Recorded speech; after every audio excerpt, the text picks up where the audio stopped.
आप सुन रहे हैं देश की सुरीली धड़कन विविध भारती से। थोड़ी ही देर में हाजिर होंगे कार्यक्रम सखी सहेली के साथ, थोड़ा सा इंतजार कीजिए।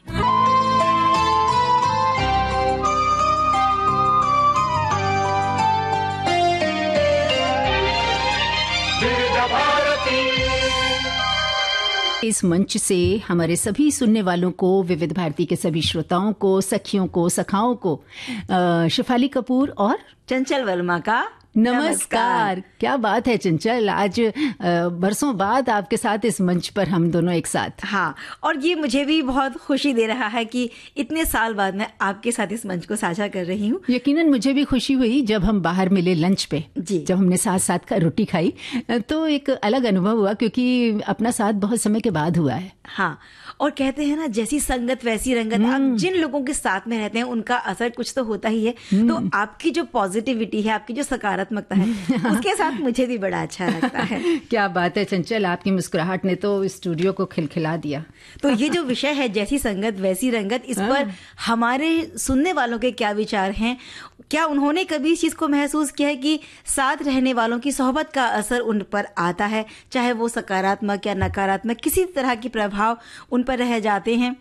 और अगर आपको अपने जीवन में आगे बढ़ना है तो किस तरह की संगत को आप ज्यादा महत्व देते हैं? मैं समझ गई आपका इशारा कि आज के पिटारे में आप ये मुद्दा उठाने वाली हैं। तो अब फटाफट बता तो दीजिए हमारे सभी श्रोताओं को कि आज आप पिटारे में लेकर के आई हैं। और भाई, आज 8 अक्टूबर का दिन है तो बड़ा खास होता है, क्योंकि वायु सेना दिवस होता है और भारतीय सेना के लिए ये बहुत खास है। तो इसके बारे में भी हम बात करेंगे। और जरा याद करो कुर्बानी में हम याद करते हैं उन स्वतंत्रता संग्राम से जुड़ी हुई हस्तियों को, उन सेनानियों को, उन शहीदों को जिन्होंने देश को आजाद कराने के लिए अपनी जान की परवाह नहीं की और सब कुछ अपना कुर्बान कर दिया। तो ऐसे ही एक सेनानी थे शिव वर्मा, जिनकी आज बात होगी। बिल्कुल, और कुछ और भी है। बिल्कुल, आज मुंशी प्रेमचंद जी की पुण्यतिथि है, इसके बारे में बात करेंगे। और दिवाली आ रही है, ये तो हम सभी जान रहे हैं। दिवाली आती है बहुत सारी खुशियां लेकर, बहुत सारे रंग लेकर, विविधताएं लेकर, और उसमें एक चीज होती है पकवान, विविध पकवान, कितनी तरह के, और एक ही पकवान की भी अलग अलग विविधताएं होती हैं। जैसे मिठास से भरे हुए बहुत सारे व्यंजन होते हैं। अब मीठे में ही शक्कर पारे की अगर हम बात करते हैं, क्योंकि आज हम शक्कर पारे की ही बात करेंगे, तो शक्कर पारे बनाने की भी कितनी विधियां हैं। हर तरह से लोग बनाते हैं। तो हमारी सखियां किस तरह से बनाती हैं वो हमें बताएं। वैसे सखा भी बनाते हैं, ऐसी बात नहीं है, सखा भी कुकिंग करते हैं जी। तो हमारे सखा अगर बनाते हैं और वो किसी खास तरह से पसंद करते हैं, अच्छा बनाते नहीं है तो भी वो अपनी बहनों को, माताजी को या अपनी बीवी को सुझाव जरूर देते हैं कि इस तरह से बनाना। जैसे कहीं उन्होंने खाया, कहीं हलवाई के यहाँ, कभी फ्रेंड के यहाँ, ऑफिस में, तो उन्हें लगा होगा कि अच्छा मेरे यहाँ तो ऐसे बनता है, तुम्हारे यहाँ ऐसे बनता है, मैं अपनी पत्नी को बोलूंगा, मैं अपनी माँ को बोलूंगा, है ना। तो आप लोग बताइएगा कि आप शक्करपारे किस तरह से बनाते हैं। और जैसा कि चंचल जी ने कहा कि जैसी संगत वैसी रंगत, इस पर आप क्या विचार रखते हैं ये भी हमें बताइएगा। आप अपने अपने कमेंट्स हम तक पहुंचाइए, हम आपको सुनवा। आशा भोसले के गाए लोफर फिल्म के इस गाने के बाद हमारे पास और भी बहुत से गाने हैं सुरीले सुरीले। हम आगे बढ़ेंगे और बहुत सारे कमेंट्स भी आए हैं और हम अपने मुद्दों पर भी बात करेंगे, लेकिन उससे पहले एक संदेश। जीएसटी काउंसिल ने अपनी 56वीं बैठक में हेल्थ केयर की चीजों को सस्ता कर देश की बड़ी आबादी को राहत दी है। भारत के शुगर मरीजों के लिए रोजाना की जरूरत बन चुके ग्लूकोमीटर और स्ट्रिप्स पर जीएसटी की दरों को घटा दिया गया है। नजर के चश्मों को भी सस्ता किया गया है। इतना ही नहीं बल्कि ब्रेस्ट कैंसर सहित अस्थमा के एडवांस इलाज में काम आने वाली कई दवाओं, थर्मामीटर और डायग्नोस्टिक किट्स पर भी टैक्स की दर कम की गई है। तो भाई छोटा सा संदेश था, पूरा हो गया। और चंचल आगे आप कुछ बोलिएगा, मतलब क्योंकि हम कुछ बोलने वाले हैं। इजाजत? बिल्कुल बिल्कुल बिल्कुल बोलिए, मैं भी सुनने के लिए तैयार बैठी हूँ। हमारे श्रोता भी इंतजार कर रहे हैं कि भी आप ऐसा क्या बोलने वाले हैं। उन्होंने ही तो लिखकर भेजा है। अच्छा जी। हाँ, एक बड़ा प्यारा कमेंट आया है। लिखते हैं कि 3 बजे आती है सखी सहेली, पहले करती है नमस्कार, फिर बतियाती है सखी सहेली। बड़ी मेहनत करके नए विषय, नए जानकारी खोज कर लाती है सखी सहेली। खुद हंसती है और हमको भी हंसाती है सखी सहेली। बहुत नॉलेज मिलता है, इसलिए कभी नहीं भूलते सुनना सखी सहेली। और आज इन्होंने लिखा है कि इनकी बेटी का जन्मदिन है, इन्हें आशीर्वाद जरूर दिया जाए। तो इन्हें धन्यवाद के साथ ढेर सारा इनकी बेटी के लिए आशीर्वाद। तो भाई जानकारी हम बात अगर करें तो आज है भारतीय वायुसेना दिवस, यानी 8 अक्टूबर का दिन। और भारतीय वायुसेना जो है बड़े से बड़े दुश्मन को भी धूल चटा सकती है और दुनिया भर की जो सबसे श्रेष्ठतम वायुसेनाएं हैं उनमें से एक भी है। भारतीय वायुसेना की नींव रखी गई थी 8 अक्टूबर 1932 के दिन, और तब से हर साल हम इस दिन को मनाते आ रहे हैं आज ही के दिन।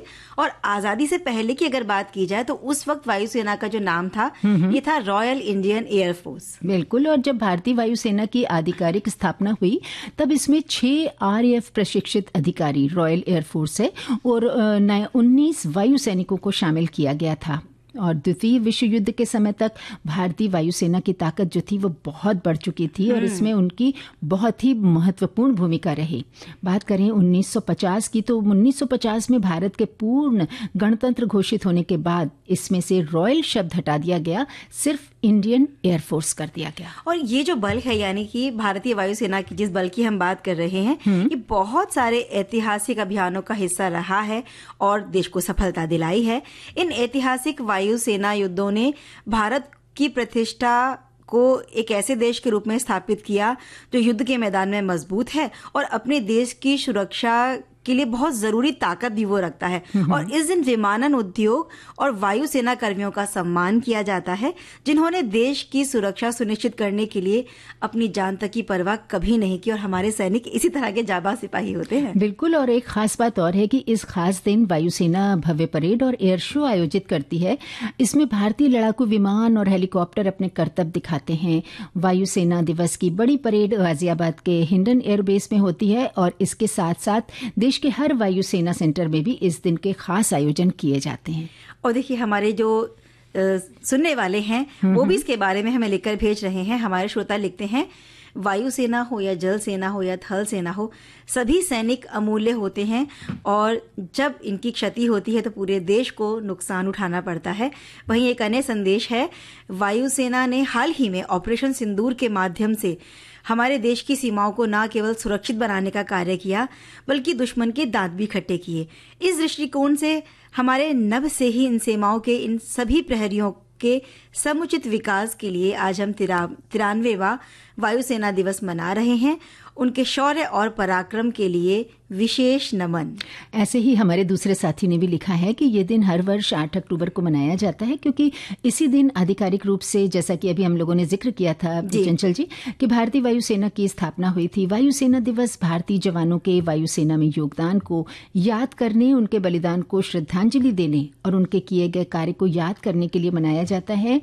वायुसेना हो, थल सेना हो, चाहे जितनी भी सेना, हम सब अपने सभी जवानों को आज के दिन नमन करते हैं और खास करके वायुसेना के जवानों के लिए होता है ये दिन। हम सभी वायुसेना के जवानों के महत्वपूर्ण भूमिकाओं को हमेशा याद रखेंगे और उन्हें पूरे दिल से नमन करते हैं। हम नहीं, पूरे सखी सहेली परिवार भी उन्हें नमन करता है और ऐसे वीर जाबाज हैं हमारे देश के सपूत। और जैसा आपने बताया ना कि इस दिन परेड भी की जाती है, तो अपनी पूरी यूनिफॉर्म में जब ये जवान होते हैं और बैंड पर धुन के साथ में जब एक साथ परेड की जाती है तो उसे देखने का मजा ही कुछ होता है, क्योंकि ताल कदम से जब वो कदम मिलाकर जब देखते हैं ना तो वाकई में मंत्रमुग्ध हम हो जाते हैं। और जो इसका आदर्श वाक्य है भारतीय वायुसेना का, ये है नभः स्पृशम दीप्तम, और ये गीता के 11वें अध्याय से लिए गया है। जब महाभारत युद्ध के दौरान कुरुक्षेत्र में भगवान श्री कृष्ण के द्वारा अर्जुन को उपदेश दिया गया था, उसी का एक छोटा सा ये अंश है। बिल्कुल बिल्कुल ठीक कह रही हैं आप। और चंचल, भारतीय वायुसेना का जो ध्वज है वो नीले रंग का है, जिसके पहले 1/4 भाग में राष्ट्रीय ध्वज बना हुआ है और मध्य भाग में राष्ट्रीय ध्वज के तीनों रंग, केसरिया, सफेद, हरा, इनसे बनी एक गोलाकार आकृति है। और ये ध्वज जो है 1951 में अपनाया गया था। भारतीय वायुसेना पूरी दुनिया में चौथी सबसे बड़ी वायुसेना मानी जाती है और इसका मुख्यालय नई दिल्ली में है। वर्तमान में वायुसेना के पास करीब 1350 लड़ाकू विमान हैं और लगभग 17,000 के करीब सैनिक भी हैं। और देश के हर हिस्से में एयरफोर्स के बेस बने हुए हैं। सियाचिन ग्लेशियर पर भी करीब 22,000 फुट ऊंचा वायुसेना का एक स्टेशन है और देश से बाहर भी इसके बेस स्टेशन बनाए गए हैं। बिल्कुल, और वायुसेना का योगदान तो क्या कहा जाए। अब आप देखिए, अब तक हमारे अन्य मुल्कों के साथ हुए लगभग सभी युद्धों में इंडियन एयरफोर्स ने दुश्मनों को करारा जवाब दिया है, और अब तक भारतीय वायुसेना ने कई बड़े मिशन जैसे कि operation Vijay, operation Meghdoot, operation cactus, operation पोमलाई और गोवा का अधिग्रहण को अंजाम दिया है। और इसके अलावा भारतीय वायुसेना संयुक्त राष्ट्र के शांति मिशन का भी सक्रिय हिस्सा रही है। और भारतीय वायुसेना सशस्त्र बलों की अन्य शाखाओं के साथ आपदा रहित कार्यक्रम जो होते हैं, जो भी काम होते हैं, उनमें बहुत प्रभावी तरीके से अपना योगदान देती है, जिसमें राहत सामग्री पहुंचाना है, नागरिकों को सुरक्षित तरीके से बाहर निकालना है, खोज या बचाव, ये सभी में उनकी सहभागिता रहती है। बिल्कुल, और भारत के जो भी राष्ट्रपति होते हैं वो वायुसेना के कमांडर इन चीफ के रूप में कार्य करते हैं, और वायुसेना अध्यक्ष एयर चीफ मार्शल एक 4 सितारा कमांडर हैं और वायुसेना का नेतृत्व करते हैं। भारतीय वायुसेना जो है वो इसमें कभी भी किसी भी समय एक से अधिक एयर चीफ मार्शल सेवा में नहीं होते हैं। और जब हम बात करते हैं कि विमान कौन कौन से हैं, तो जो प्रमुख विमान या लड़ाकू विमान जो भारत के पास में हैं, इनमें कुछ की अगर हम बात करें तो है मिग 21, सुखोई 30, मिराज 2000, US-30 और जगुआर जैसे जो लड़ाकू विमान हैं भारतीय वायुसेना के पास हैं, जो इस बल को और सशस्त्र बनाते हैं और ताकत प्रदान करते हैं। बिल्कुल बिल्कुल, और हमारे एक साथी लिखते हैं कि नजर नहीं आते बादलों में कहीं गुम हो, पर ये जमीन सलामत है क्योंकि आसमान पर तुम हो। वायुसेना दिवस पर प्रणाम है सभी नव योद्धाओं को। क्या बात है। हमारे साथी लोग जो हैं वो लगातार ये हम सबको कमेंट्स देते जा रहे हैं। बहरहाल यहाँ पर हम एक गीत हो जाए क्योंकि बातचीत बहुत लंबी हो गई। ये लता मंगेशकर का गाया पतंग फिल्म का गाना था, और हमारे जो सुनने वाले हैं सखियां और सखा लिख रहे हैं कि अच्छे अच्छे गीत सुनवाए जा रहे हैं। इन्होंने बहुत बहुत धन्यवाद भी दिया है। ये भी अगर गीत हमें पसंद आ रहे हैं तो ये हमें भी जानकर अच्छा लगता है। और हम बात कर रहे थे हमारे सेना के जवानों की, बिल्कुल, तो वहीं हम उन सिपाहियों को भी नहीं भूल सकते जिन्होंने स्वतंत्रता संग्राम में बहुत बड़ी भूमिका निभाई है, जिनकी बदौलत आज हम कह सकते हैं कि एक आजाद देश के नागरिक हम हैं। बिल्कुल बिल्कुल, खुली हवा में सांस ले रहे हैं। जी बिल्कुल। तो क्रांतिकारियों के बीच प्रभात नाम से जाने वाले शिव वर्मा की हम बात कर रहे हैं, जिनका जन्म 9 फरवरी 1904 में हरदोई जिले के कलौरी नाम के एक छोटे से गांव में हुआ था। और इनकी माताजी कुंती देवी और पिता कन्हैयालाल वर्मा थे, जो कि एक वैद्य थे। और शिव कुमार वर्मा की जो शिक्षा है वो हरदोई के ही एक सरकारी स्कूल में हुई थी। हाँ, यूँ तो शिव वर्मा का जो राजनीतिक जीवन में प्रवेश था वो साल 1921 में असहयोग आंदोलन से हुआ, जब वे मात्र 17 वर्ष के थे। लेकिन उनमें राजनीतिक चेतना का जो विकास था वो 1917 से ही होने लगा था, जिसका श्रेय उन्होंने कानपुर से निकलने वाले अखबार प्रताप को दिया। और उनके गांव में उस वक्त सिर्फ यही एक अखबार आता था जिसमें देश और विदेश की बहुत सारी घटनाओं और उस वक्त की जो स्थिति होती थी उसमें नौजवानों को क्या करना चाहिए, इस तरह के जो विषय होते थे उस पर लेख छपा करते थे। और जिस समय महात्मा गांधी जी ने असहयोग आंदोलन की घोषणा की, तब शिव वर्मा के जो बड़े भाई थे शिव नारायण वर्मा, वो स्कूल छोड़कर आंदोलन में शामिल हो गए थे और इस दौरान उनको गिरफ्तार भी कर लिया गया। तो बड़े भाई जब गिरफ्तार हो गए तो शिव वर्मा ने उनकी जिम्मेदारी संभाल ली।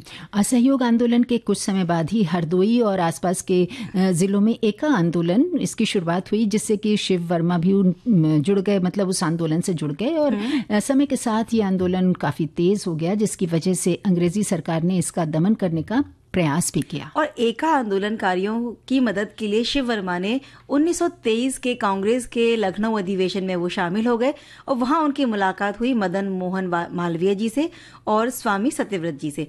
शिव वर्मा ने किसानों पर हो रहे अत्याचारों के बारे में उनको बताया, लेकिन उनको सिर्फ निराशा हाथ लगी और ऐसे में उनको प्रताप और उसके जो संपादक थे गणेश शंकर विद्यार्थी, इनकी याद आई और उन्होंने एका आंदोलन की पूरी कहानी इनको सुनाई। और उसको सुनने के बाद विद्यार्थी जी ने एका की कहानी को अपने अखबार में छापने का निर्णय भी लिया। जी, और फिर जो ये मुलाकात थी, इसके 2 साल बाद शिव वर्मा हाई स्कूल पास करके कानपुर पहुंच गए और कॉलेज में इंटरमीडिएट प्रथम वर्ष में उन्होंने दाखिला ले लिया और कॉलेज में ही उनकी मुलाकात हुई सुरेंद्र पांडे और गोविंद चरण मिश्र से।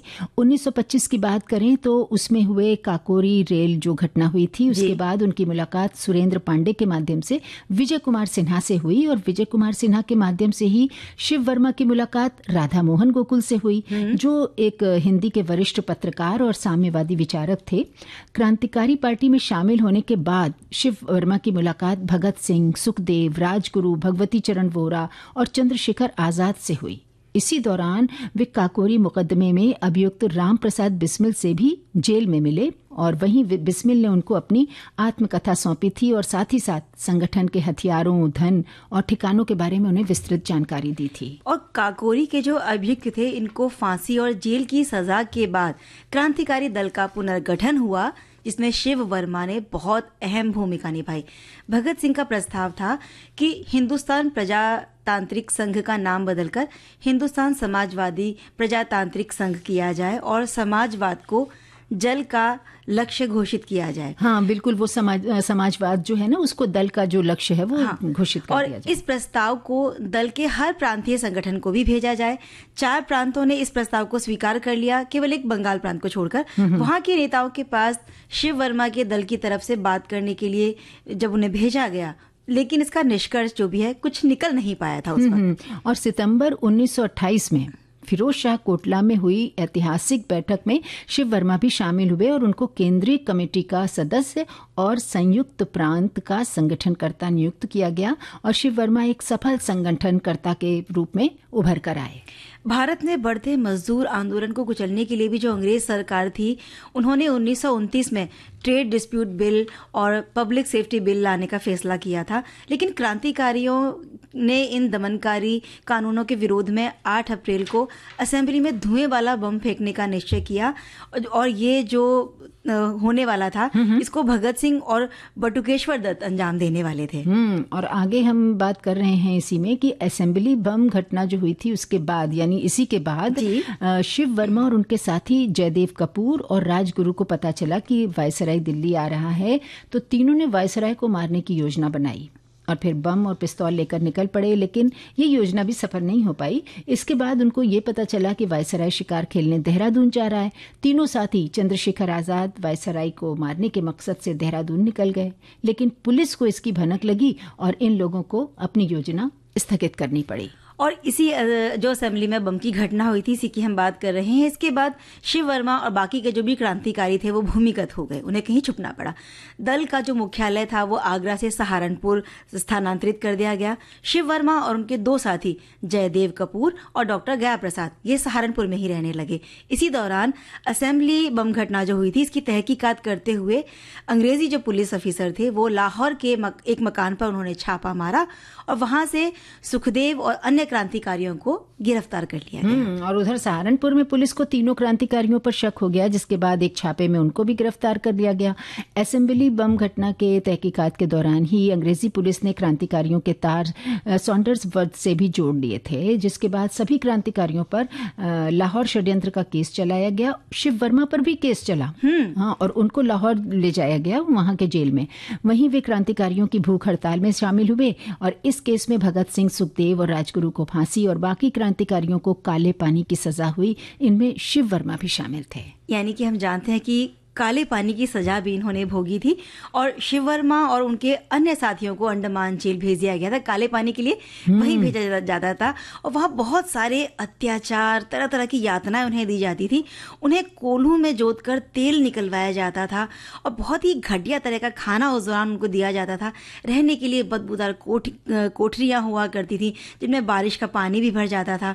इस तरह के दिन भी उन्होंने देखे। और जब लाहौर षड्यंत्र के कैदी अंडमान जेल पहुंचे तो जेल अधिकारियों का जो बहुत क्रूर रवैया था, इसका विरोध उन्होंने किया और राजनीतिक कैदियों के अधिकारों के लिए पहले से चल रही थी भूख हड़ताल में शिव वर्मा शामिल हो गए थे। बिल्कुल, और कई भूख हड़तालों और कड़े संघर्षों के बाद आखिरकार शिव वर्मा और उनके जो बाकी साथी थे उनको अंडमान की काल कोठरी से साल 1938 में मुक्ति मिली। फिर उनको अंडमान जेल से दमदम जेल, फिर लाहौर जेल ले जाया गया और आखिरकार लखनऊ जेल में स्थानांतरित कर दिया गया। फिर 1942 में 1942 में भारत छोड़ो आंदोलन के समय शिव वर्मा को नैनी जेल भेज दिया गया, जहां वे 1946 तक रहे 1946 में उनको हरदोई जेल भेजा गया, जहां वे से वो आखिरकार बंदी जीवन से मुक्त हो गए। और फिर जेल से रिहा होने के बाद साल 1947 में शिव वर्मा ने भारतीय कम्युनिस्ट पार्टी की सदस्यता ग्रहण कर ली और फिर मजदूर संगठन में काम करना शुरू कर दिया। इसके साथ ही शिव वर्मा ने कम्युनिस्ट पार्टी के कार्यकर्ताओं के वैचारिक विकास के लिए बहुत सारे पार्टी स्कूलों का संचालन किया। और बात करें 1948 की, तो उसमें वे भारतीय कम्युनिस्ट पार्टी के उत्तर प्रदेश राज्य के सचिव चुने गए और आज़ाद भारत में भी उनको फरार का जीवन जीना पड़ा और कई जेल यात्राएं भी करनी पड़ी।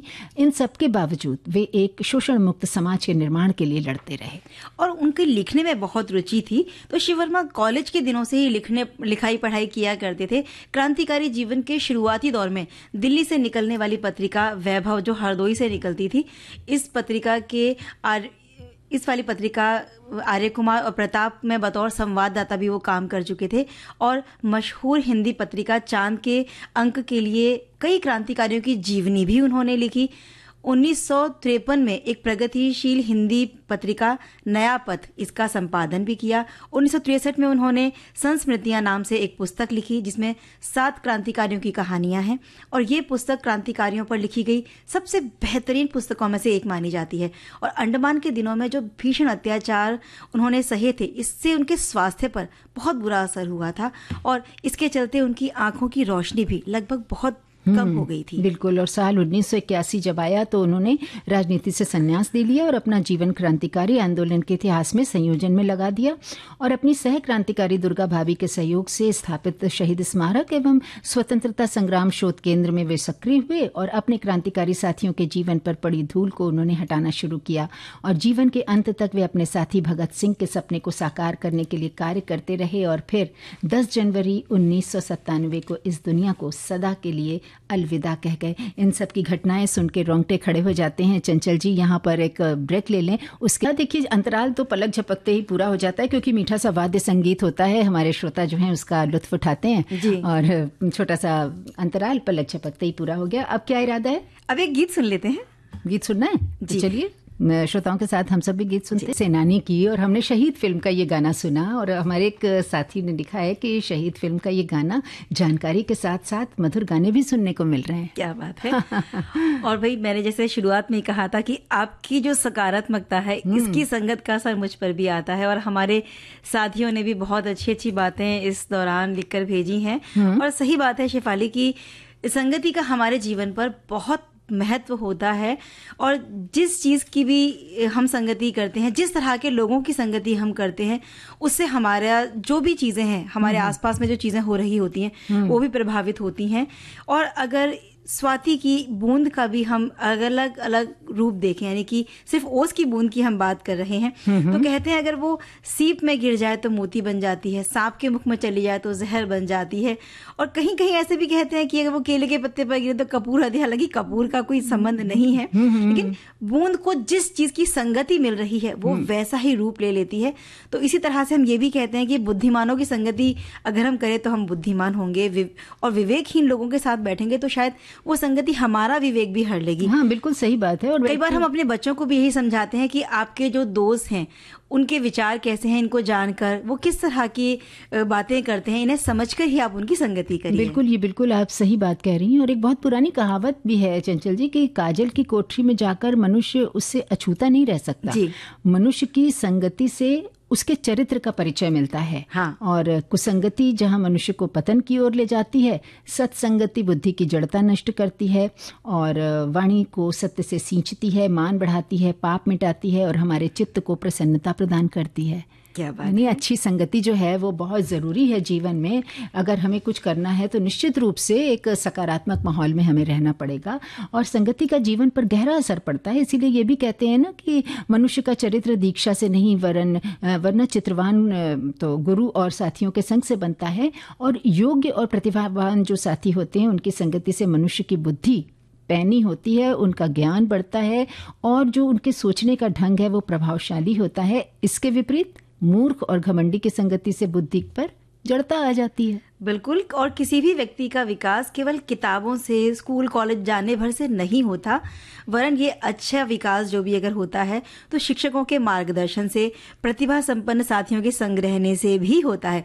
और संगति मानव जीवन का वो जादू है जिसकी बदौलत हर असंभव कार्य को भी हम संभव बना सकते हैं। बिल्कुल 100% आप ये बात सही कह रही हैं। और इस संबंध में महाभारत में भी ये कहा गया है कि तुच्छ विचार वाले मनुष्यों की संगति से मनुष्य की बुद्धि तुच्छ हो जाती है। समान मनुष्यों की संगति से ये ज्यों की त्यों बनी रहती है, परंतु उच्च विचार वाले व्यक्तियों की संगति में ये उत्कर्ष को प्राप्त करती है और जीवन में सफलता लाती है। और हमारी जिंदगी में भी अच्छी संगति बहुत मायने रखती है। मानती है ना आप भी इस बात को? बिल्कुल मानती हूँ। और इसीलिए ये कहा जाता है कि जैसा संग वैसा रंग। और इंसान अगर अच्छी संगति में हमेशा रहेगा तो बहुत बड़ी बड़ी समस्याएं हो सकता है कि वो आसानी से उनसे बाहर आ जाए, क्योंकि अच्छी संगति सकारात्मक भाव देती है और कहीं ना कहीं हमें हिम्मत भी देती है, हौसला बंधाते हैं। बिल्कुल। कई बार जब हम मुश्किल में होते हैं तो अगर हमारा कोई दोस्त है, वो एक तरफ हो सकता है कि हमें और डीमोटिवेट करने की कोशिश करे, या हमारा जो भी हौसला है उसे वो बिल्कुल पस्त कर दे और हम उसमें और ज्यादा घिर जाएंगे। लेकिन वहीं कोई दोस्त जो बहुत अच्छा है, उसकी संगति में अगर हम उस दौरान उठेंगे बैठेंगे तो हो सकता है कि वो आर्थिक या किसी तरह से हमारी मदद ना करे, लेकिन उसकी कुछ बातें ही ऐसी होंगी ना जो हमें इतना हौसला देंगी कि उस मुश्किल से हम उबर जाएंगे। बिल्कुल ऐसे ही हमारे एक साथी भी लिखते हैं कि जैसी संगत वैसी रंगत। ये एक प्रसिद्ध हिंदी की कहावत है जिसका अर्थ ये है कि जिस प्रकार के लोगों के साथ हम रहते हैं, हमारा स्वभाव, विचार, आचरण वैसा ही बन जाता है। और जिस व्यक्ति की संगति जैसी होगी, उसके विचार, आदतें और व्यवहार भी उसी के अनुरूप ढलने लगते हैं। जैसे अच्छा साथ अच्छे संस्कार, बुरा साथ गलत आदतें। आगे इन्होंने लिखा है कि अगर कोई बच्चा अच्छे मित्रों की संगत में रहेगा तो वो भी ईमानदार और मेहनती बनेगा। कोई व्यक्ति बुरी संगति में पड़ जाए तो उसकी आदतें और व्यवहार बिगड़ सकते हैं। जैसे कस्तूरी मृग अच्छे वातावरण में सुगंध फैलाता है, वैसे ही अच्छे लोगों की संगत से व्यक्ति में सकारात्मकता आती है। हमारे एक साथी लिखते हैं कि मैंने बचपन में जो भी गलत होते थे उनके साथ में नहीं रहता था। मेरी दुकान पर आज एक वरिष्ठ नागरिक आते हैं और कुछ सीखने को उनसे मिलता रहता है मुझे। इसीलिए जो मेरे मित्र थे वो मुझसे उम्र में हमेशा बड़े हुआ करते थे और मेरे माता पिता की अच्छी शिक्षा के कारण भी इस शिक्षा ने मुझे कभी भटकने नहीं दिया। ऐसा ही एक हमारे दूसरे साथी लिखते हैं कि क्लास 7th में अपने कुछ अच्छे दोस्तों के साथ संगत से पढ़ने में मैं तेज हुआ। बड़ी प्रतियोगिताओं में दोस्तों के साथ इंजीनियर बन गया। संगत गुण अनेक फल सही है ना। जैसी संगत वैसी रंगत। सही बात है कि अगर आपको जीवन में कुछ बनना है तो आप एक अच्छा साथी ढूंढिए, अच्छे लोगों का आसपास अपने अच्छे लोगों को ढूंढिए जिनका व्यवहार अच्छा है, जो आपको अच्छी राह दिखाते हैं, आपको अच्छा समझाते हैं। तो तमाम चीज़ें ऐसी हैं जो हम अपने बच्चों को, आने वाली पीढ़ियों को समझा सकते हैं इस विषय में। हमारे एक श्रोता की मैं बात बताती हूँ आपको, जिन्होंने लिखा है कि जैसी संगत वैसी रंगत। आम बोलचाल की भाषा में हम इस चीज का प्रयोग करते रहते हैं। हम जिन लोगों की संगत या सोहबत में रहते हैं, उनके गुण, उनकी आदतें, उनके व्यवहार हमें प्रभावित करते हैं और धीरे धीरे हम उन्हीं की तरह बनने भी लग जाते हैं। इसका मतलब है कि अच्छी संगत में रहने से अच्छे गुण आते हैं, बुरी संगत में रहने से बुराई आती है और हमारा पतन भी हो सकता है। हमारा स्वभाव, हमारा व्यवहार आसपास के लोगों से बहुत ज्यादा प्रभावित होता है। बुरे लोगों की संगति कई बार हमें गलत रास्ते पर ले जाती है, हमारी आदतों और आचरणों पर नकारात्मक प्रभाव डालती है। और हमारे प्रांत की आंचलिक भाषा में ये बोला जाता है कि भला संग रहे तो मिले बीड़ा पान और बुरा संग रहे तो काटा वो दोनों कान। बिल्कुल, बहुत सही बात लिखी है। तो यही कहेंगे कि हमारे मस्तिष्क का वातावरण हमेशा स्वच्छ और सुंदर, प्रकाशवान और हवादार बना रहे। इसके लिए आवश्यक है कि हम दिन में कुछ न कुछ असमय अच्छे लोगों की संगत में बिताएं। और यहाँ एक का गाया माई लव फिल्म का ये गाना था, और भी बहुत सारे गाने हैं अभी हमारे पास, और हमारे पास इस वक्त कमेंट्स की जो है वो बाढ़ आई हुई है, वो सब पढ़ेंगे। लेकिन एक संदेश हो जाए यहाँ जी। अपने माता पिता की वजह से उन्हें बचपन से मिला क्रिएटिव माहौल। मेरे माता पिता खुद दोनों एक्टर थे, तो थोड़ा सा मैं माहौल में बड़ा हो ही रहा था। घर में ही कुछ ना कुछ चल रहा होता था जिसका हिस्सा मैं होता था। और फिर उन्होंने देखा एक ख्वाब। 2007 से मैं बॉम्बे में था। मुझे हमेशा से पता था कि मुझे फिल्म बनानी है। फिल्में बनाने का उनका अपना एक तरीका है। मैं स्क्रिप्ट के साथ काम नहीं करता हूँ, स्क्रिप्ट लिख देता हूँ और फिर जब मैं वर्कशॉप करता हूँ एक्टर्स के साथ, मेरा फोकस ज्यादा ये है कि आप उस किरदार को फिल्म शुरू होने से पहले का जो जीवन है उसका वो पूरा जी लें। एक युवा निर्देशक की बड़ी दिलचस्प यात्रा। मैं जो बनाता हूँ मैं उससे उतना नहीं जुड़ता हूँ। जैसे मेरे लिए तितली या आगरा या डिस्पैच अब बन के खत्म हो चुकी है, मैं उनसे आगे बढ़ चुका हूँ। युवा निर्देशक कनू बहल से एक मुलाकात, बॉम्बे टॉकीज, 11 अक्टूबर शाम 4 बजे, सिर्फ विविध भारती पर। चंचल, एक निमंत्रण है, क्या आप स्वीकार करेंगी? बिल्कुल बिल्कुल, बताइए ना, कहाँ आना है? एक निमंत्रण चलना है हम लोगों को सीहोर मध्य प्रदेश। अच्छा। हमारे एक साथी लिखते हैं कि आज बहुत दिनों बाद आप दोनों एक साथ स्टूडियो में उपस्थित हैं। मेरा बड़ा सौभाग्य है कि आज आप दोनों की बातें सुन रहा हूं और आप दोनों को मेरी तरफ से मैं ये न्योता देता हूं कि आप हमारे घर दीपावली पर जरूर आएं। क्या बात है? सीहोर चलना है मध्य प्रदेश, तो अभी से आप टिकट बुक करा लीजिए। हाँ जी, जरूर जरूर। और हम बात कर रहे थे ना एक अच्छी संगति की, तो ऐसे बहुत सारे उदाहरण देखने को मिल जाएंगे जहाँ हिंसक पशु भी कई बार शांत होकर बैठ जाते हैं। और अच्छी संगति की हम बात करते हैं तो भगवान महावीर जिस जगह पर होते थे वहां से कई किलोमीटर दूर तक उनकी जो आभा होती थी उसका ऐसा प्रभाव पड़ता था कि जो हिंसक पशु होते थे वो भी उनकी जो वाणी है उसे सुनकर बिल्कुल शांत होकर बैठ जाया करते थे। तो कहते हैं कि सत्संगति से इंसान का विवेक जो है वो जागृत हो जाता है। और तुलसीदास जी के बारे में भी यही कहा गया है कि उन्होंने कहा है, बिनु सत्संग विवेक न होई, यानी अच्छे लोगों की संग के बिना आपको ज्ञान नहीं मिल सकता और ना ही आपका विवेक जागृत होगा। विवेक जागृत नहीं होगा तो अच्छा जीवन आप किस तरह से बिता पाएंगे। इसीलिए बुजुर्ग भी बचपन से अपने बच्चों को बताते हैं कि अच्छी संगत के साथ रहिए। जैसे चंदन के वृक्ष को अगर काट भी लें तो उस जो कुल्हाड़ी जिसे वो काटती है उस कुल्हाड़ी में भी वो सुगंध जो है रह जाती है। वैसे आप जो है ये पुस्तकों से भी अच्छी संगति प्राप्त कर सकते हैं।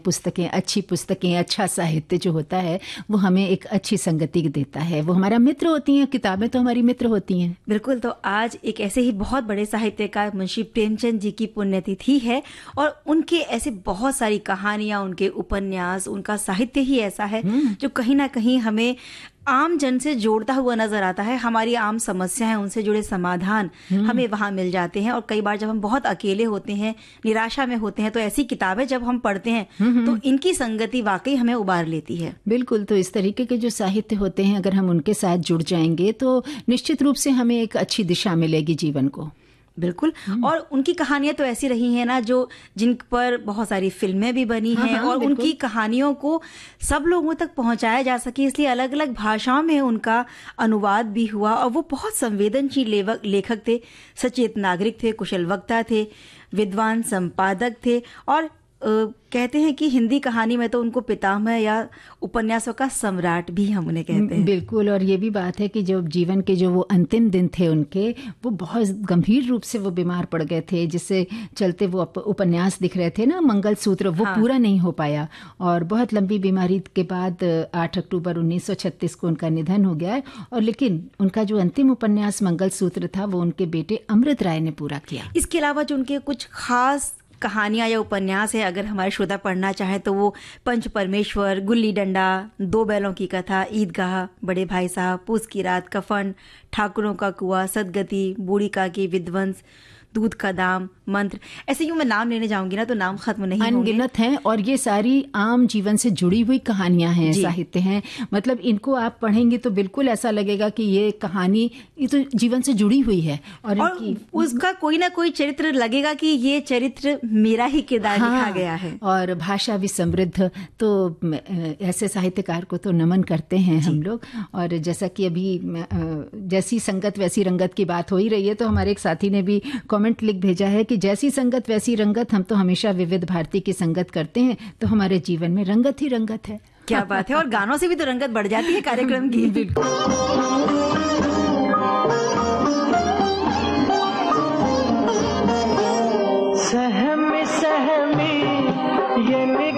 से गाया था रफ़ी साहब ने ये गाना ठोकर फिल्म से। हमारे एक साथी लिखते हैं चंचल कि जिक्र जब होता है मनभावन गीतों का, विविध भारती तेरे जलवों की बात होती है। तू जो चाहे तो रेडियो पर सुनवा सकती हो, तू जो चाहे तो मोबाइल ऐप पर सुनवा सकती हो। क्या बात है, और बहुत मिठास होती है इन गानों में। और मिठास की बात से मुझे याद आ रहे हैं मीठे मीठे शक्कर पारे, इसका नाम ही शक्कर है, यानी कि मिठास घुली हुई है। वैसे मैंने अभी 2 दिन पहले ही बनाए और क्या बात है? हाँ, और काफी अच्छे बने थे। अभी दिवाली आने में दिन है और पहले ही बनाने की मैं लग गई हूँ। आप तो इसी तरह से हमारी जो श्रोता है हम तो अक्सर ही बनाते रहते हैं, केवल दीपावली पर ही नहीं। ये तो एक खाने के बाद थोड़ा मीठा हो जाए ना, वो वाली बात। चलिए, तो हमारी एक श्रोता सखी ने जो लिखा है कि वो किस तरह से बनाती हैं, तो वो लिखती है मैदा और आटे दोनों से ही शक्कर पारे बनाती हूँ, ज्यादातर आटे से ही बनाती हूँ क्योंकि मेरे पापा जी को मैदा ज्यादा पसंद नहीं है। आटे में मोयन डालकर थोड़ा सा सख्त आटा गूंद लेती हूँ, फिर बड़ी बड़ी लोई लेकर थोड़ा मोटा मोटा बेलकर निमकी की तरह उन्हें काट कर रख लेती हूँ और घी में छान कर अलग रख कर लेती हूँ।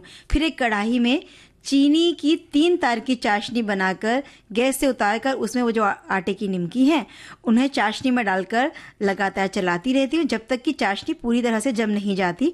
और ऐसा करने से चाशनी जो है पूरी तरह से उस पर चिपक जाती है। उसके बाद ऊपर से शक्कर पारे को निकाल लेती हूँ, बची हुई चीनी को एक डिब्बे में रख लेती हूँ।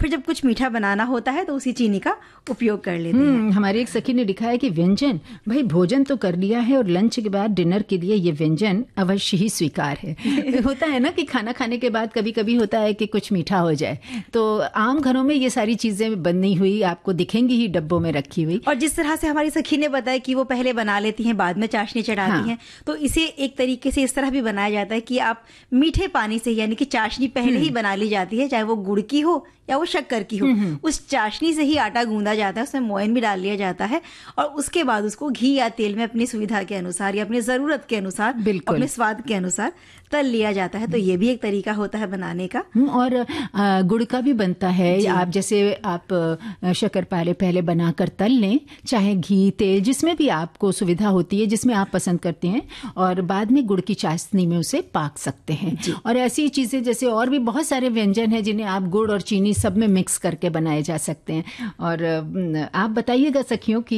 ये जो हम लोगों ने बताया गुड़ और चीनी वाली बात, आप कहाँ तक इसमें सहमत हैं? वैसे आपको कौन सी पसंद है, गुड़ की या चीनी की? जो बाद में चाशनी चढ़ाई जाती है वो तो मुझे चीनी की ही ज़्यादा पसंद है। हालांकि बहुत सारे लोगों से हम सुनते हैं कि चीनी स्वास्थ्य के लिए ज़्यादा अच्छी नहीं है, लेकिन हम खाते कम मात्रा में है, 2 या 3 ही खाते हैं तो उसका नुकसान थोड़ी भी कम मात्रा में होता है। लेकिन मीठी चीज़ें जो है ना, अगर वो संगीत से जुड़ी हुई हो तो संगीत की मिठास है वो कभी नुकसान नहीं करती। बिल्कुल, तो हो जाए जी। अमर फिल्म का ये गाना लता मंगेशकर की आवाज़ में बना आज के सखी सहेली कार्यक्रम की आखिरी पेशकश। और हम अपने सभी सुनने वालों को यही कहेंगे कि उनका घर आंगन हमेशा खुशियों से महकता रहे और ढेर सारी खुशियां उनके दामन में हों। इसी के साथ अब ले लेते हैं इजाजत आप सभी को। शेफाली कपूर और चंचल वर्मा का नमस्कार। सखी सहेली कार्यक्रम की प्रस्तुति।